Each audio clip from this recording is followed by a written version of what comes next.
Hello! Hi అండి. నమస్తే. Welcome back to Shannu vlogs and tips. అందరూ బాగున్నారా అండి? ఈరోజు వీడియో వచ్చేసి కాశీలోని వారాహీదేవి అమ్మవారి యొక్క పూర్తి కథ ఈ వీడియోలో మనందరం తెలుసుకుందామండి. ఎవరూ స్కిప్ చేయకుండా ఎండ్ వరకు చూడండి. కాశీలోని వారాహి అమ్మవారిని రంధ్రాల నుంచే మనం ఎందుకు దర్శనం చేసుకోవాలి? ఏ ఆలయానికి వెళ్ళినా గర్భగుడి ఎదురుగా నిల్చొని దేవీ దేవతలను కళ్ళారా దర్శించుకొని తమ ఎదురుగా ఆ విగ్రహమూర్తులకు పూజలు నిర్వహించే అదో తృప్తి. కానీ కాశీలో ఉన్న వారాహీదేవి ఆలయంలోని అమ్మవారిని పొద్దున్న 2-2:30 గంటలకు మించి దర్శించుకునే అవకాశం ఉండదు. అది భూగర్భంలో కొలువైన ఈ దేవిని 2 రంధ్రాల నుంచి చూసి వచ్చేయాల్సైతే ఉంటుంది.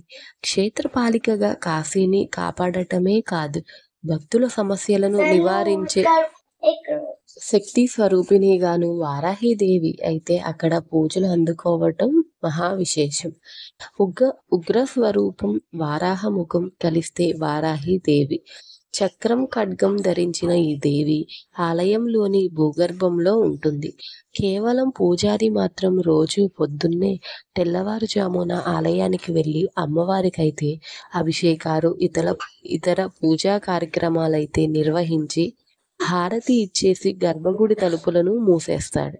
ఆ తరువాత ఆలయానికి వచ్చే భక్తులు ఈ గుడి తలుపులకు ఉండే 2 రంధ్రాల నుంచే అమ్మవారిని దర్శించుకోవాల్సి అయితే ఉంటుంది. అది కూడా అమ్మవారిని దర్శించుకోవాల్సి ఒక రంధ్రం నుంచి చూస్తేనే అమ్మవారి ముఖం కనిపిస్తుంది. మరో దాంట్లో నుంచి వారాహీదేవి పాదాలను చూడొచ్చు. ఒకవేళ ఎవరైనా భక్తులు పూలు పట్టుకు వెళ్తే వాటిని భద్రపరిచి మర్నాడు తెల్లవారుజామున అమ్మవారికి సమర్పిస్తారు. అంతేకాదు ఈ ఆలయంలోని అమ్మవారికి అలంకారం చేసే ముందు పూజారి కూడా కళ్ళకు గంతలు కట్టుకుంటాడని చెబుతారు. కాశీలో ఉన్న ఈ క్షేత్రం అత్యంత మహిమాన్వితమైనదిగా పేర్కొంటారు.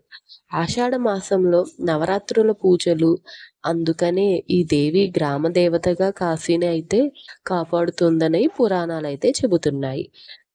అసలు కాశీలోని స్థల పురాణం అమ్మవారిది చూద్దాం ఇప్పుడు.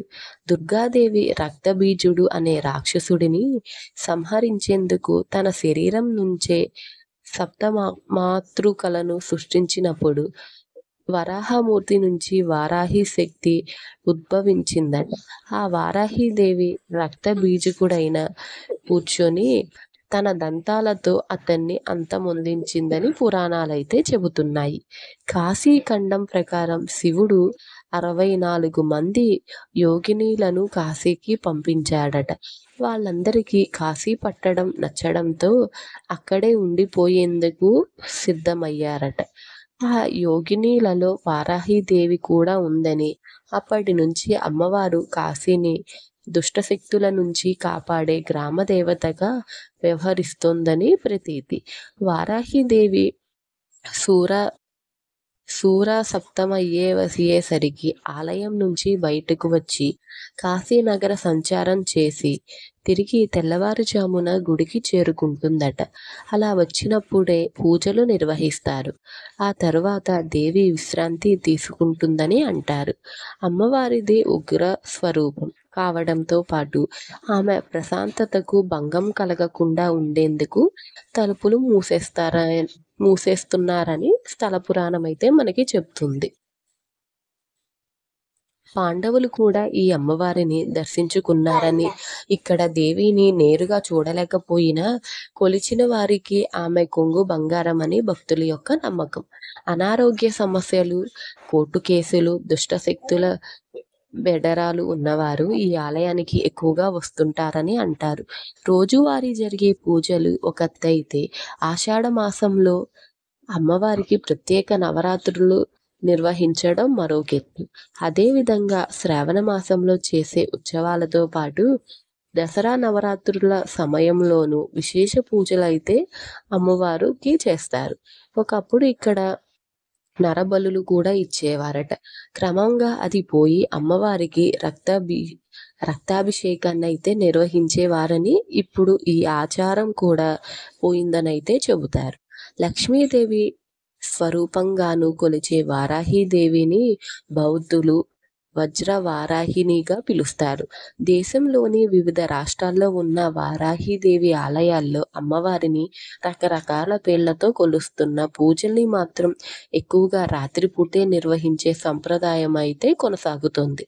ప్రధానంగా అమావాస్య, పౌర్ణమి రోజుల్లో విశేష పూజలైతే జరుపుతారు. అసలు వారాహి అమ్మవారి గుడికి మనం ఎలా చేరుకోవాలి?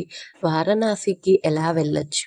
ఈ ఆలయం వారణాసిలోని విశ్వనాథ ఆలయం నుంచి నడిచి వెళ్ళేంత దూరంలో అయితే ఉంటుంది.